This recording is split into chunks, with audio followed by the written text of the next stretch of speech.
Alright then guys, hello. My name is Richard Morgan and as Sam said, I'm a happiness coach. So obviously here today to talk about happiness and how we can all get more happiness within our lives. So just a quick bit of background on how I've got to this place where I am. So over the last sort of 7 to 10 years, I've been on a bit of a journey as an entrepreneur to kind of get time and financial freedom within my life. The main reason for this is obviously this is what I feel will give me happiness for the rest of my life. So enough money to do what I want and enough time to do those things when I want to do them. So during this journey I've tried to do lots of different things. I've been successful in things, I've failed at things, but ultimately I've learned lots of different ways to make money. During this time I've realised that making money and having more money definitely doesn't make you more happy, and several times throughout this journey I've actually ended up being quite unhappy through doing these things. So really I kind of took a step back then. So again, like Sam says, I've been on a bit of a personal development journey, looking into kind of mindset and really what makes people tick, and why do people do things. So what I've worked out through myself, and to be honest what I look at everybody else as well, is the goals that we set in life and the reason why we do nearly anything we do is generally because we want more happiness within our life. So basically what I mean by that is we're trying to improve our living conditions and also our lifestyle. So how are we living? That's what brings us basically happiness. So when we look at happiness, it's also important to look at what actually is happiness. So I think everybody has a slightly different idea of what it is and of what brings happiness to you as an individual. Now, I think the best way you can put happiness, which I think most people can agree on, is that if you have a positive state of mind in the present moment that you're living in, you can consider yourself to be feeling happy at that moment. So when you talk about happiness as a feeling, then I look around and I think, well, if happiness is a feeling, how can we affect that feeling? How can we have more of that feeling within our life? So again, looking at people within the world, there's so many people out there that are really successful, so they could be really rich, have everything. So from the outside looking in, you just think this guy's got everything or this girl's got everything. Yet there's so many of these people who are really, really unhappy, like to the point where obviously depression and things like that is rife within the world. It's a major problem. And as Louise has spoken about, that there's massive problems in the world, and people need to kind of learn how to self-love and looking after yourself, self-care. So also you can look around and there's a lot of people in the world that have very, very little, yet they're very happy. So they're leading very, very positive lives and have a lot of happiness within their lives. So again, looking at all this, it kind of makes me think, how do we get more happiness? So again, through kind of my journey into personal development and mindset and things like that, I've realised, and this is proven as well by many studies, that our feelings are actually created by our thoughts. So it's not about external things. Obviously having more things and better things is nice and can bring an element of happiness to us, but it's about how we perceive these things outside of us. So if we talk about if feelings are created by our thoughts, then really we need to learn how can we have better thoughts. And this is where, as human beings, we've got a really big kind of bonus, a massive advantage, and that is because as human beings, we can actually control our thoughts. Now, not everybody is aware of this, and not everybody thinks it's true. Some people think it's stupid, but basically, we actually have a massive power to control our thoughts and basically how we see the world. So, I don't know how long I've spent already, probably rambling on, but what I really want to share today is a couple of sort of tools and techniques that people can use to basically bring more happiness into their life. So first thing I want to talk about, and I'm only going to talk about this briefly because I think everybody would have heard about gratitude, but gratitude is, in my opinion, and I think in a lot of people's opinion as well, is one of the best ways to kind of really improve your mindset and really get a really powerful positive mindset. So just quickly, gratitude is obviously looking at things that have happened in your life and being appreciative of them basically. So in this, I'd suggest or recommend to everybody, if you don't already do it, at the end of the day, every day, just try and sit down for at least a couple of minutes, maybe more, and think of at least 3 things that have happened within that day that you're grateful for. So things, they could have been very positive experiences, it could have been interactions with people, it could be anything. It could even just be, if you're really in a place where you don't feel you've got anything to be grateful for, it could just be that you've got food on the table, a roof over your head, these sort of things. So that's the first one. I won't talk about gratitude too much. The second tool is called reframing. So I'm going to talk quickly about 3 different ways of reframing.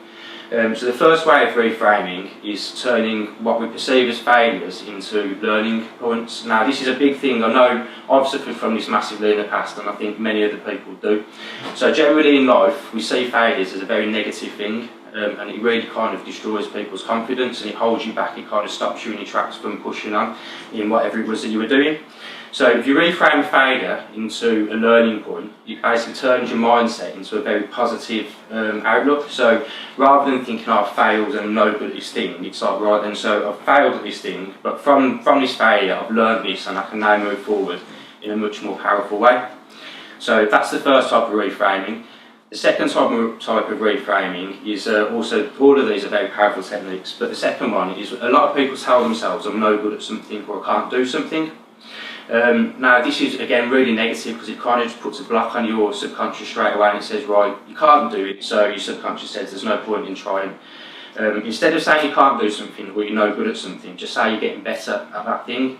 Now what that does, it automatically primes your subconscious to look at the positives. So if you're saying you're getting better at something, it doesn't matter how bad you are at this thing, like you can always get better at something. But by saying you're getting better at it, it makes your mind look at, well, how have I got better? So what are the steps that I've made so far? How am I getting better at this? And also subconsciously you'll be looking at how you can get better in the future. And all this kind of goes on in the background without you even having to put any effort in. And it's just a matter of language and a matter of the way you're telling yourself these things. So that's the second one. I'm probably going to forget the third one now. I think I have forgotten. Right, I'll come back to that in a minute. So the third exercise that I wanted to talk to everybody today about is journaling as well. So journaling is a really, really good way of keeping consistency with these techniques and developing yourself, and it also keeps you accountable to yourself. So obviously the consistency is do it every day. I think like Sam said, you know, you're taking a minimum of 66 days. Say a minimum of 60, but it's definitely more. You know, the longer you do something consistently, the more powerful that is going to be for your life, and the stronger that habit's going to build. So anything in life, you know, minimum of 60 days, but obviously the longer you can do that constant sort of action, the better. So I've brought some handouts which I'll hand out at the end. So these are handouts which I give to my coaching clients, and basically it covers lots of different things, but obviously there's gratitude on there, and I've also added on the 3 reframing techniques to the end as well, and I've put little blanks in there, so you can put in you know, things that mean something to you. So hopefully you can take this away, and it will actually help you to improve your positive mindset and your happiness in the future. So I don't know how much time I've got left. Yeah. The third, right, I'm going to have a quick look now, I'm going to cheat. Yeah, so the third one, so basically by saying, so everybody does this as well, it's basically, you tell yourself you have to do things. So the best example I can use for this is work. So obviously a lot of people are in 9 to 5 jobs, Monday to Friday, and obviously we all enjoy our weekends and our downtime, and what you'll hear a lot of people saying on Sundays are, like, the weekend's gone too fast and now I have to go back to work. So when you tell yourself you have to do something, there's 2 things that are going on here. First of all, by telling yourself you have to, you're telling yourself that you don't want to, because it's a very negative thing to say. And now you're also saying that you've got no choice about doing this thing. And as humans, if we don't have a choice, it's very kind of restrictive on us. We feel controlled and subdued. So by having a choice, it gives us a lot of power. We feel that we have a choice to do something. It makes us, it's a very positive thing. So by reframing it and saying that you get to do it rather than you have to do it, automatically you're putting a very positive spin in your subconscious. Again, it's all about the subconscious mind, which it's always working, and it can either work for you or against you. But obviously if you're telling yourself you get to do something, this language that you use, you basically, it's like an opportunity. So if you have to do something, you've got no choice, whereas if you get to do something, it's something that, you know, potentially not everybody gets to do this, but you've got the opportunity. It's a very positive way of putting things.